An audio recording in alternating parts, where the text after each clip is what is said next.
Olá, bom dia. Você confere agora notícias do Brasil e do mundo desta segunda-feira. Ótimo início de semana para você. E olha só, o presidente Jair Bolsonaro foi hospitalizado com urgência na madrugada desta segunda. O médico do presidente diz que ele foi internado com suspeita de obstrução intestinal. O médico Antônio Luiz Macedo, que já operou Bolsonaro em outras ocasiões, disse ao portal de notícias do UOL que o presidente será submetido a vários exames, incluindo uma tomografia, para investigar a suspeita de obstrução intestinal. Bolsonaro chegou a São Paulo direto de Santa Catarina, onde passou as festas de fim de ano. Ele foi levado para o Hospital Vila Nova Star, onde já tratou a mesma condição em meados de julho passado, quando ficou 4 dias internado. Bolsonaro tem 66 anos e assumiu a presidência em 2019. Depois da facada recebida em 2018, o presidente foi submetido a pelo menos 4 cirurgias que o tornaram mais sujeito a sofrer transtornos intestinais. O avanço da variante Ômicron colocou abaixo o plano de operacionalização do governo federal para liberar os cruzeiros no Brasil. Companhias vão ser investigadas pela Anvisa por surtos de Covid-19. Dezenas de casos do coronavírus foram registrados em 3 navios na costa brasileira e a suspeita é que os protocolos de saúde não estão sendo respeitados. Os navios de cruzeiro MSC Preciosa, MSC Esplêndida e Costa Diadema registraram dezenas de casos de Covid-19.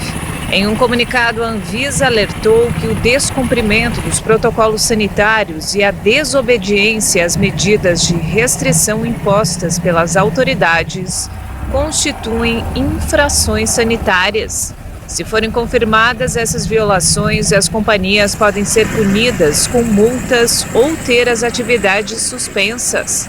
A agência informou que também vai reforçar a recomendação feita na última sexta-feira ao Ministério da Saúde de suspender imediatamente todos os cruzeiros, dado o aumento global dos casos de Covid-19 impulsionados pela nova variante Ômicron. O Brasil permitiu a retomada dos cruzeiros em novembro, mas ordenou às empresas que implementassem protocolos estritos contra a Covid-19. As regras incluíam submeter os passageiros a testes e colocá-los em quarentena em caso de infecção. Mais de 1 milhão de trabalhadores vão ter o saque aniversário do Fundo de Garantia por tempo de serviço neste mês. Começou a valer hoje a nova rodada de retiradas anual do FGTS para os nascidos em janeiro. O profissional que opta por essa modalidade pode retirar uma parte do fundo de garantia uma vez por ano, mas não tem acesso ao saldo integral do fundo se for demitido sem justa causa. Os aniversariantes deste mês, que têm saldo no benefício, podem fazer adesão ao saque aniversário. O dinheiro pode ser retirado até o dia 31 de março das contas ativas ou inativas. A Caixa prevê que mais de 1.300.000 trabalhadores vão ter direito ao saque aniversário em janeiro, o que corresponde a quase 2 bilhões de reais. Pelo calendário do programa, o período de saques começa no primeiro dia útil do mês de aniversário e acaba no último dia útil do mês seguinte. Mas ele não é obrigado a participar da sistemática e quem não fizer a opção tem o direito de pegar todo o saldo do FGTS se for demitido sem justa causa. Caso o trabalhador não saque o recurso em até 3 meses, ele volta automaticamente para sua conta no FGTS. Os trabalhadores têm até o último dia útil do mês de aniversário para fazer a adesão à modalidade. E em todos os casos, é mantido o direito à multa de 40% paga pelo empregador em caso de demissão sem justa causa.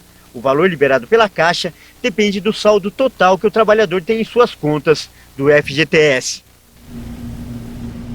E nos destaques internacionais, a Europa superou os 100 milhões de casos de Covid neste fim de semana. A região, o atual epicentro da pandemia, registrou 100.074.753 casos. A região europeia representa mais de 1/3 dos 288 milhões de casos no mundo desde o início da pandemia. Com mais de 4,9 milhões de contágios nos últimos 7 dias, a Europa enfrenta níveis sem precedentes de contágios. Dos 52 países e territórios da região, 17 bateram recordes nos últimos dias de casos detectados em uma semana. A aceleração dos contágios não é acompanhada, por enquanto, de um aumento das mortes no continente europeu. A população europeia está levemente mais vacinada do que a média mundial. 65% dos europeus estão parcialmente vacinados e 61% estão com o esquema vacinal completo. E ainda falando sobre o assunto, a Índia ampliou a campanha de vacinação para conter a disparada de casos. O país detectou mais de 33 mil novas infecções nesta segunda-feira, quase 5 vezes mais do que o número registrado há uma semana. A Índia começou a vacinar adolescentes entre 15 e 18 anos.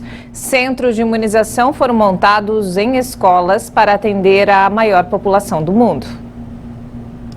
A Federação Internacional de Jornalistas divulgou que 45 jornalistas e profissionais da imprensa foram assassinados em todo o mundo no ano de 2021.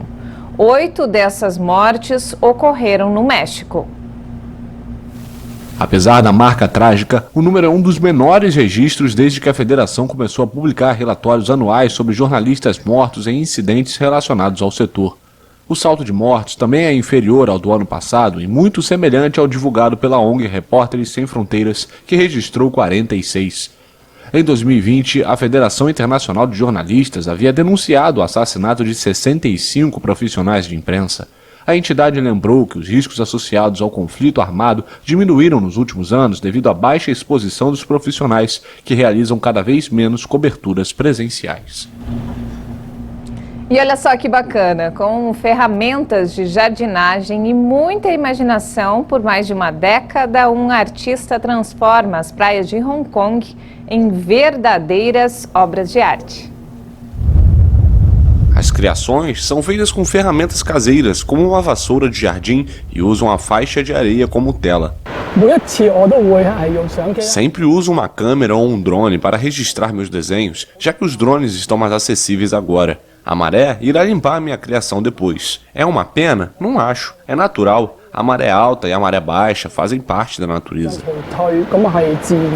Geralmente, as praias escolhidas são localizadas longe da confusão das áreas urbanas do país. Algumas ficam a mais de 1 hora de caminhada. Para Jung, os trabalhos começaram como uma válvula de escape do caos da vida cotidiana em meio à natureza.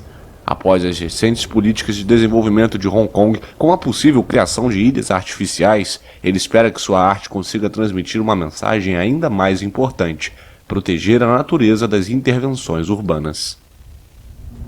Essa edição fica por aqui, eu volto daqui a pouco às 11 da manhã. Ótimo dia para você e obrigado pela companhia.